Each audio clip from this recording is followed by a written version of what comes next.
Sebagian kita tidak paham bahawa banyak bisyarat, kabar gembira yang akan didapat oleh orang-orang yang beriman di dalam kuburan. Apa saja kabar gembira yang Allah Subhanahu wa taala berikan kepada seorang mukmin ketika Allah masukkan ke dalam kuburan? Ma'asyiral muslimin yang dimuliakan Allah Subhanahu wa taala. Pertama, kabar gembira saat kematian dulu.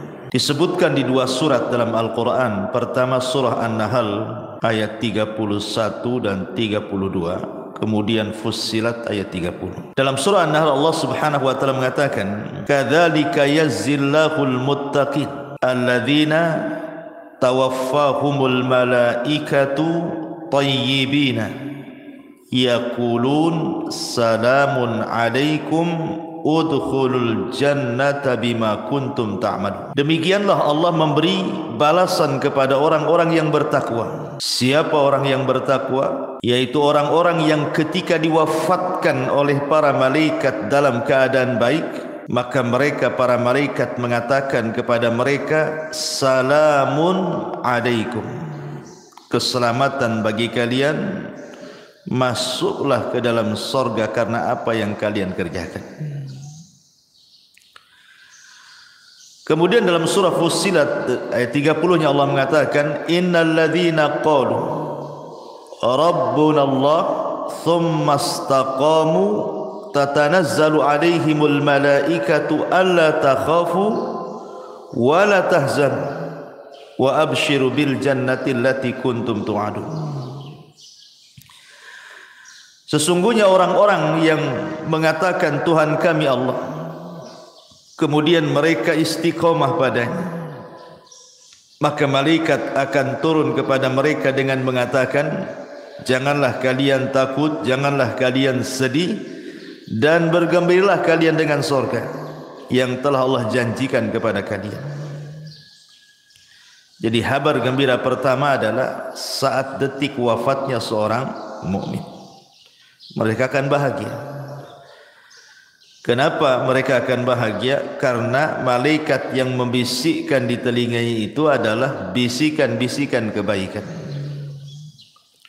Sehingga kita lihat seorang mukmin itu kalau meninggal, macam-macam terkadang Allah tampakkan kebahagiaan. Terkadang dia tersenyum, terkadang ditampakkan keringat di dahinya, terkadang bisa mengucapkan kalimat la ilaha illallah, terkadang dia membaca Al-Quran, terkadang meninggal saat solat, dan begitu seterusnya. Dan itu kegembiraan yang pertama yang diraih seorang mukmin saat wafatnya. Kemudian yang kedua, saat masuk ke liang lahat. Kita tahu bahwa dalam proses peristiwa-peristiwa kubur itu ada 4 peristiwa. Pertama disebut dengan dhagtatul qabri, himpitan kuburan. Yang kedua disebut fitnatul qabri, 2 malaikat yang bertanya, Munkar dan Nakir, atau disebut dengan fitnah kubur. Yang ketiga azab kubur, dan yang keempat nikmat kubur. Kita tahu bahwa peristiwa pertama di kuburan itu adalah himpitan kubur. Setiap manusia pasti dihimpit kuburan, tidak mukmin, tidak kafir, semua kena. Mau anak bayi, mau anak dewasa, mau laki-laki, perempuan, pasti terkena himpitan. Dan himpitan kubur ini disebutkan dalam sebuah hadis, Nabi SAW mengatakan, inna lil qabri dhagtatun, sesungguhnya kuburan itu memiliki himpitan. Dan himpitan kubur ini meretakkan semua tulang belulang, bahkan meretakkan semua persendian, sehingga dia akan menjerit yang tidak ada yang tahu jeritannya kecuali selain manusia dan jin. Artinya binatang-binatang mendengar. Tetapi tentu yang seperti ini berlaku kepada orang kafir. Orang kafir, orang munafik, orang fasik, ya. Tetapi himpitan kubur bagi orang-orang yang beriman adalah himpitan kebahagiaan. Sehingga para ulama ketika membicarakan tentang himpitan bagi orang-orang yang beriman itu, layaknya seorang ibu saat memeluk bayinya. Karena kita semua berasal dari tanah. Jadi tanah itu diibaratkan ibu kita. Jadi kalau kita masuk kuburan, dihimpit itu seolah-olah ibu sedang memeluk bayinya, tidak merasakan apapun. Makanya ketika kematian seorang sahabat yang sangat mulia, siapa dia? Sa'd bin Mu'adz radhiyallahu anhu. Sa'd bin Mu'adz ini pemimpin Aus. Saat kematiannya disebutkan oleh Nabi sallallahu alaihi wasallam, hadzal ladzi taharraka lahul 'arsy wa futihat lahu abwabus sama wa syahidahu 70,000 minal malaika laqad dhummatan thumma furrija anhu. Inilah orang yang karenanya arsy Allah bergetar. Jadi saat kematian Sa'd bin Mu'adz ini, arsy Allah yang besar sekali itu bergetar. Dan arsy itu kan makhluk yang paling besar, bisa bergegar karena wafatnya Sa'd ibn Mu'adz. Karenanya pintu-pintu langit dibuka, dan karenanya pula 70,000 malaikat turun dari langit menyaksikan jenazahnya. Sungguh dia telah dihimpit dengan sekali himpitan, kemudian dilepaskan kembali. Kalau seandainya himpitan itu sebagaimana hadis yang ma'ruf bisa meretakkan tulang belulang, memutuskan urat-urat persendian, mustahil seorang sahabat semulia Sa'd bin Mu'adz merasakan itu. Berarti himpitan yang merasakan sakit itu hanya berlaku kepada orang-orang kafir saja, orang-orang munafik saja. Karena bayi yang tidak bersalah saja disebutkan dalam hadis Nabi sallallahu alaihi wasallam, "Lau aflata ahadun min dhammatil qabri la aflata hadas sabi." Jika seorang selamat dari penyempitan kuburan, niscaya bayi ini akan selamat. Tapi bayi pun tidak selamat. Apa salahnya bayi? Kenapa dia dihimpit? Dosa pun tidak, kan itu ya. Berarti himpitan bagi orang-orang yang saleh, orang-orang yang beriman atau bayi adalah sebagaimana seorang ibu memeluk bayinya. Himpitan kasih sayang, itu maksudnya. Ini kabar gembira yang kedua. Kabar gembira yang ketiga, di mana Allah Subhanahu wa taala akan memberikan kemantapan jawaban pada setiap soalan-soalan mungkar dan nakir yang diberikan kepada setiap para penghuni kubur. Dan itu diarahkan atau disyaratkan dalam surah Ibrahim ayat 27. Allah mengatakan, yuthabbitullahu alladhina amanu bil qawli tsabit fil hayatid dunya wa fil akhirah wa yudhillullahu zalimin wa yaf'alullahu ma yasha. Allah akan meneguhkan iman orang-orang yang beriman dalam ucapan yang teguh dalam kehidupan dunia dan juga kehidupan akhirat. Kata Bara bin Azib, seorang sahabat, ketika memberikan catatan dengan kalimat, Allah akan teguhkan ucapan bagi seorang yang beriman di dunia dan akhirat. Kata beliau, ini ayat turun pada perkara fitnah kubur. Jadi orang-orang yang beriman apabila ditanya siapa Rabbmu, maka dia langsung menyaut Allah. Siapa nabimu? Langsung menyaut Muhammad. Apa agamamu? Langsung menyaut Islam. Siapa yang bisa menjawabkan ini? Memang kalau di dunia mudah saja menghafalkan, tetapi bukan berarti di akhirat semua bisa menjawab, tidak. Yang memantapkan jawaban itu Allah. Jadi Allah yang membuat kita mantap jawabannya, bukan pengetahuan kita, gitu maksudnya. Allah yang memantapkan, karena di sini kalimatnya yusabbitullahu, Allah menetapkan, memantapkan.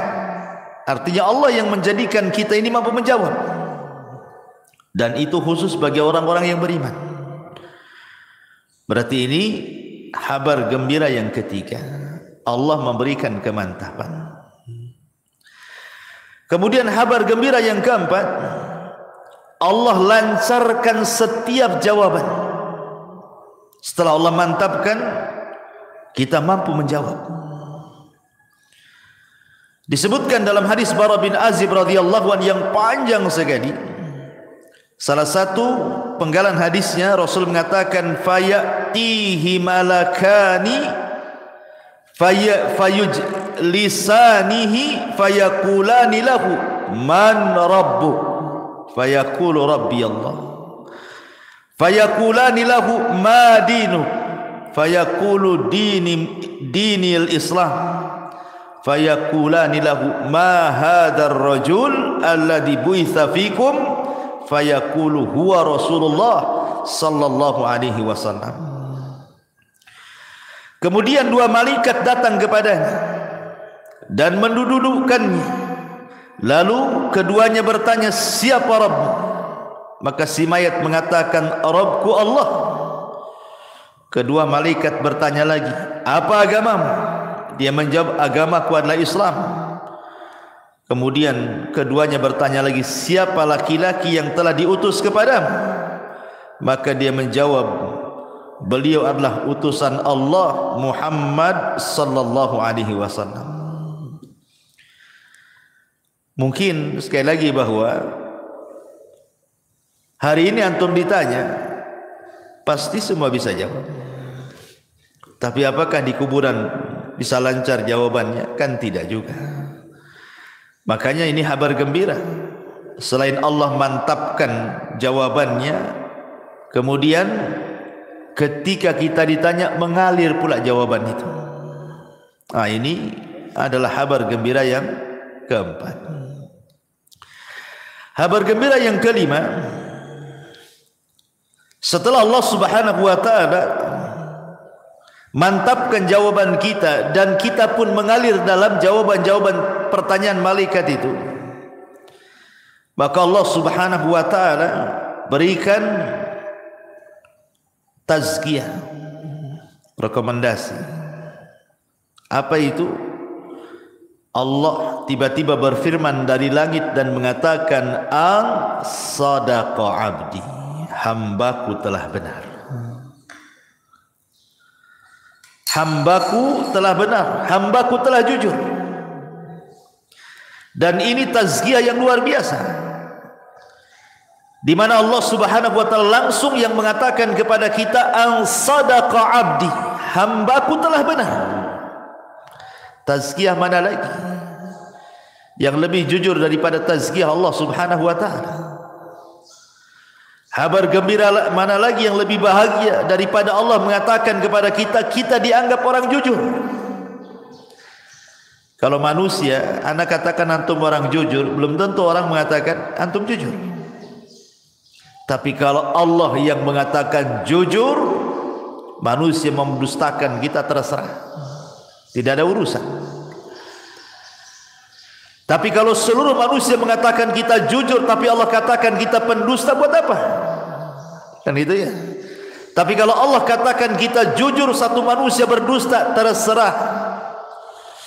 Mendingan kita dianggap jujur di hadapan Allah daripada jujur di hadapan manusia tapi Allah dustakan kita. Dan ini tazkiyah luar biasa, kabar gembira yang luar biasa yang Allah berikan kepada kita kalau kita digolongkan orang-orang yang beriman. Ini kabar gembira yang kelima. Yang keenam, setelah Allah Subhanahu wa taala berikan tazkiyah kepada kita, apalagi Allah Subhanahu wa taala akan luaskan kuburan kita. Ada dua riwayat. Pertama, disebutkan dalam riwayat Abi Hurairah radhiyallahu anhu, di mana Nabi sallallahu alaihi wasallam mengatakan, "Tsumma yubsahu lahu fi qabrihi sab'una dhira'an fi sab'in." Sab'una dhira'an fi sab'in. Berapa luasnya kuburan itu? Kata Nabi SAW, kemudian kuburannya diperluas 70 kali 70 hasta. Satu hasta itu segini, ini satu hasta. Ya. Kalau 70 dibagi 2 berarti berapa? 35 meter. Kalau 30 kan 60. Berarti 35 meter. 35 meter kali 35 meter, 70 kali 70 hasta. Berarti 35 meter kali 35 meter kan itu ya kalau dibuat meter. Ini satu riwayat. Jadi kuburan yang sempit tadi yang hanya 1 kali 2 meter gitu ya, dijadikan oleh Allah Subhanahu wa taala menjadi 70 kali 70 hasta. Luasnya, meluas kuburannya itu ya. Tapi dalam riwayat yang lain dari Bara bin Azib, justru Nabi sallallahu alaihi wasallam mengatakan, "Tsumma yubsahu lahu fi qabrihi maddal basar." Madda basarihi. Kemudian kuburannya akan diluaskan sejauh mata memandang. Kalau antum naik ke atas gunung, kemudian antum lihat tuh, kira-kira pandangan antum sejauh mata memandang sampai di mana? Itu maksudnya. Itulah luas kuburan. Kalau seandainya Allah berikan kabar gembira kepada seorang mukmin, itu Allah akan luaskan kuburan. Dalam riwayat 70 kali 70 hasta, tapi dalam riwayat Bara bin Azib sejauh mata memandang. Coba bayangkan, kalau antum saya kurung di satu ruangan, anggaplah di kamar masjid ini, dikurung, nggak ada penerangan, kan masih mending tuh luasnya, masih luas kamar ini daripada kuburan. Kuburan berapa peta saja kan itu. Tapi ngomong-ngomong saya minum dulu kayak kok dingin kali nih. Bismillah. Oh, panas juga. Iya. Jadi analoginya begini, kawan. Jadi kalau antum masuk ke dalam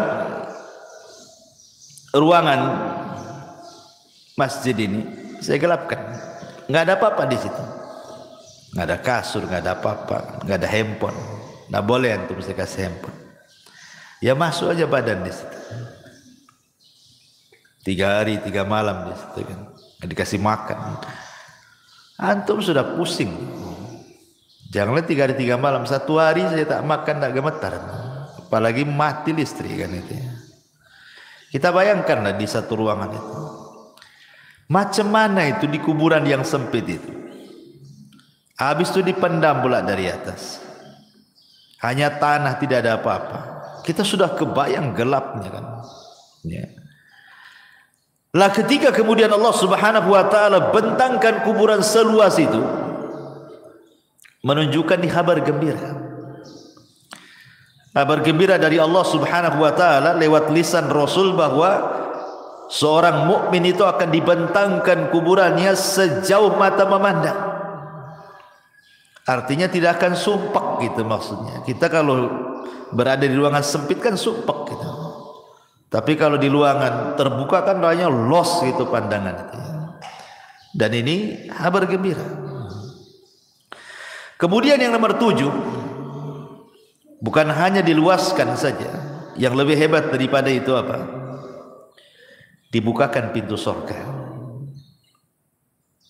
Subhanallah ya. Padahal belum ada kiamat.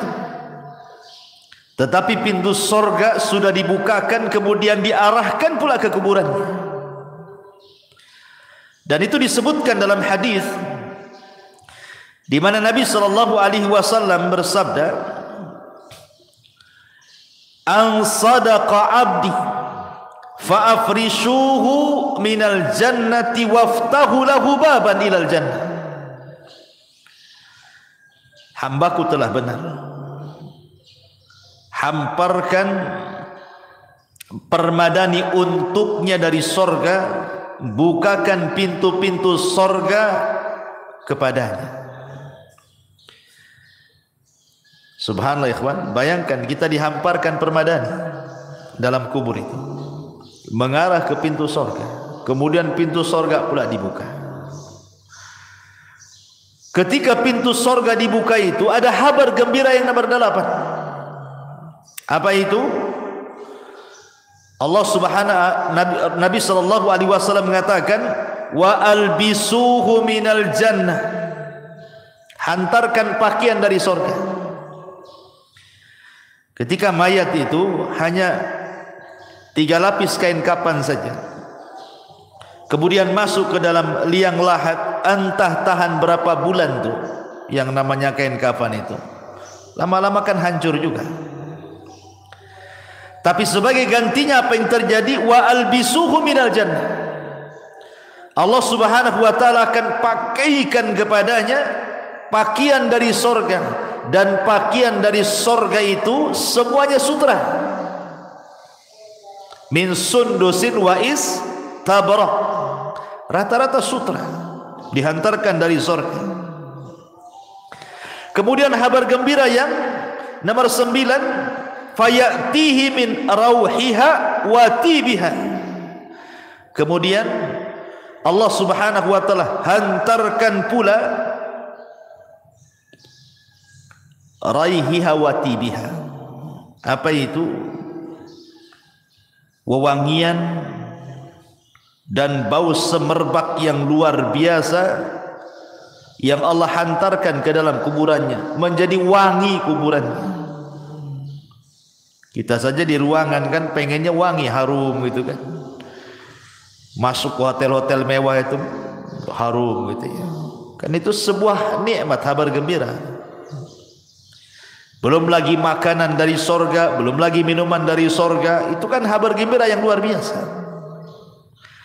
Bahkan yang lebih hebat lagi, nomor 10-nya adalah Allah subhanahu wa ta'ala datangkan kepadanya orang yang sangat baik hati. Disebutkan dalam sebuah hadis, jadi akan didatangkan padanya seorang laki-laki yang rupawan, berpakaian indah, beraroma wangi, untuk menemani dia selama dalam kuburan. Kemudian si mayat ini heran, kemudian bertanya, man anta, siapa engkau ini? Fawajhukal wajhu yaji'u bil khair, wajahmu adalah wajah yang membawa kebaikan. Siapa kamu ini? Karena ikhwan, kalau kita analogikan kan, orang di penjara lah, masukkan ke dalam penjara, kemudian hanya satu sel, satu orang saja, kan boring. Sepandai-pandainya orang itu buat aktivitas, pasti ada bosannya juga kan. Berbeda kalau seandainya satu penjara itu hanya 2 orang, pasti ada komunikasi itu, nggak akan boring kalau 2 orang kan? Berbeda kalau sendiri kan, lontang lantung, bingung sendirian kan. Kalau berdua kan nggak bosan orang itu. Makanya Adam itu ketika dia di sorga hidup sendiri, ketakutan dia. Akhirnya Allah subhanahu wa ta'ala ciptakan Hawa kan. Akhirnya hilanglah rasa takut itu. Lah ketika kemudian orang dalam kuburan itu sendirian, kemudian dihantarkan teman yang baik. Teman ini kemudian rupawan, wangi, enak ngomongnya, tiba-tiba ngajak bicara, terus tahu-tahu tidak sadar bahwa dia sudah lama di kuburan tuh. Tahu-tahu teman yang baik ini memberitahukan bahwa kiamat sudah dekat. Makanya kemudian heran ini si mayat ini dan mengatakan, "Man anta, siapa kamu ini?" Maka orang ini mengatakan, "Ana amaluka salih." Sayalah amal solehmu, sayalah solatmu, sayalah zikirmu, sayalah puasamu, sayalah silaturahimmu, sayalah puasamu, sayalah baca Quran, dan begitu seterusnya. Dan ini kabar gembira yang nomor 10 yang luar biasa. Kemudian yang nomor 11, kabar gembira yang nomor 11, di mana orang-orang yang beriman tidak akan merasakan lamanya tinggal di kuburan. Anggap saja sejak zaman Adam sampai sekarang, berapa ribu tahun dalam kubur itu, ya kan? Atau janganlah sejak zaman Nabi, para sahabat 14 abad silam kan, nggak dikiamat-kiamatkan. Pertanyaannya, apakah mayat itu merasakan bimururil wakti, bahwa waktu itu berjalan seperti kita di dunia ini kan merasakan dengan berjalannya waktu kan, pagi, siang, sore, malam, besok pagi lagi, tahu-tahu sudah seminggu, sebulan, setahun. Kita kan merasakan tuh berjalannya waktu. Pertanyaannya, apakah orang yang di kuburan itu merasakan berjalannya waktu?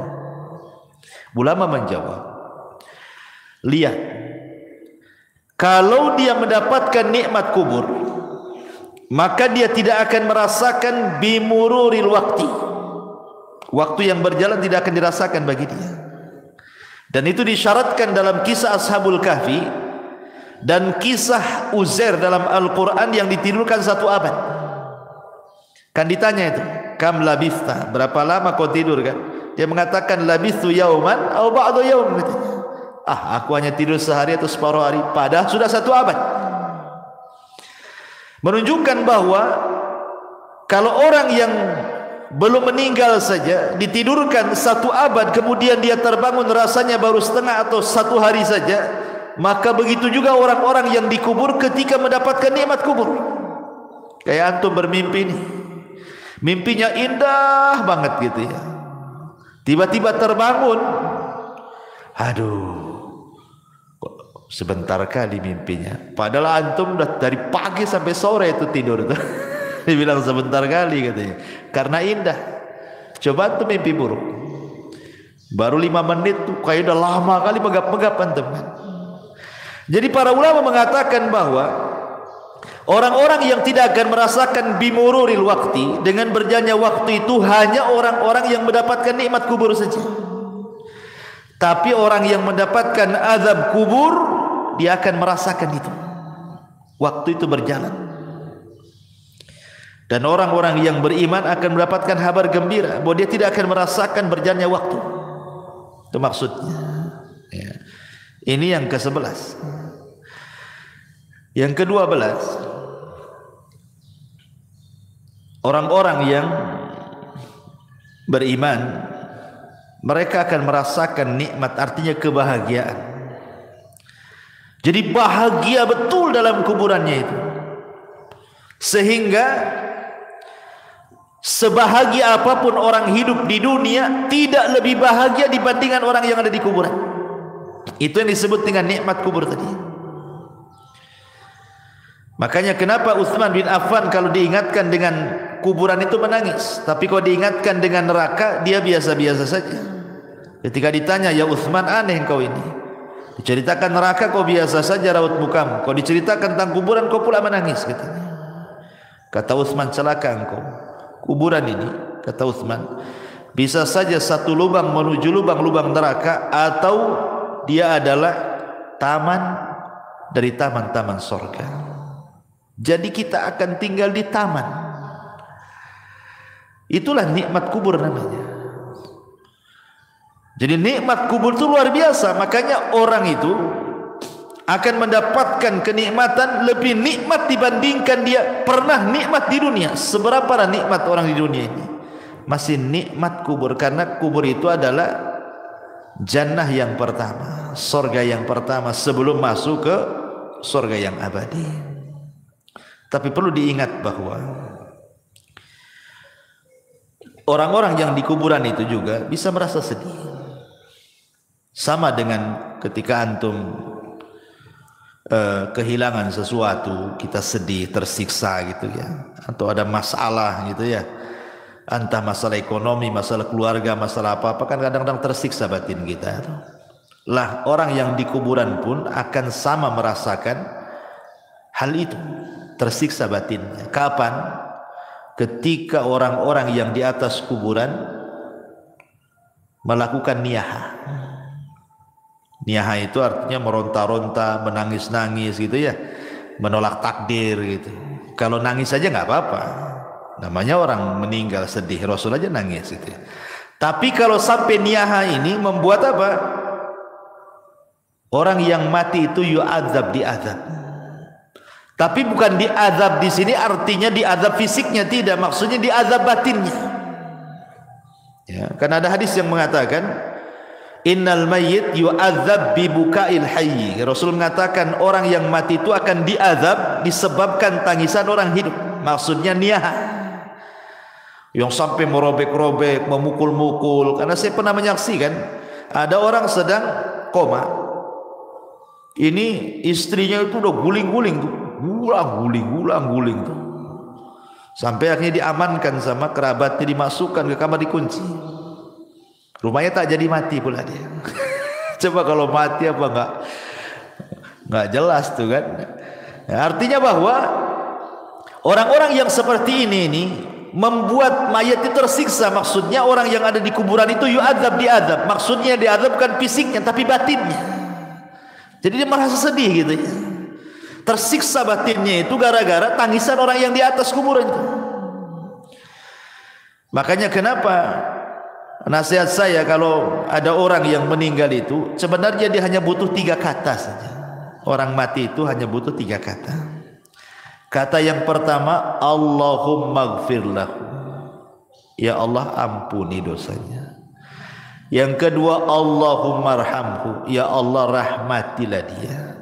Kemudian yang ketiga, Allahumma tsabbithu. Ya Allah, mantapkanlah dia. Maksudnya dalam jawaban. Itu yang diperlukan saat orang itu meninggal. 3 kata ini. Tidak lebih daripada 3 kata. Ya Allah, ampuni dosanya. Ya Allah, sayangi dia. Ya Allah, mantapkan jawabannya. Cuman itu yang diperlukan. Ya. Itu saat dia meninggal gitu ya. Kalau sudah lama ya tentu doa ampunan. Jadi mayat itu sangat bahagia, disebutkan sama para ulama. Yang paling dinanti oleh para penghuni kubur, entah ayah kita yang sudah meninggal, ibu kita, nenek kita, atau keluarga kita, mereka sangat bahagia itu apabila mendapatkan doa dari orang yang hidup. Jadi kalau kita mendoakan ampunan, rahmat, kata ulama, itu yang dinanti. Jadi mereka sangat bahagia sekali dengan doa kita kalau kita mengatakan Allahumma gfir lahu, Allahumma arhamhu. Ya Allah, rahmati dia. Ya Allah, ampuni dia. Dan juga sedekah yang kita niatkan kepada orang yang sudah meninggal. Inilah diantara 12 kabar gembira bagi para penduduk kuburan. Subhanakallahumma bihamdika asyhadu an la ilaha illa anta astaghfiruka wa atubu ilaik. Allahu ta'ala alam. Assalamualaikum warahmatullahi wabarakatuh.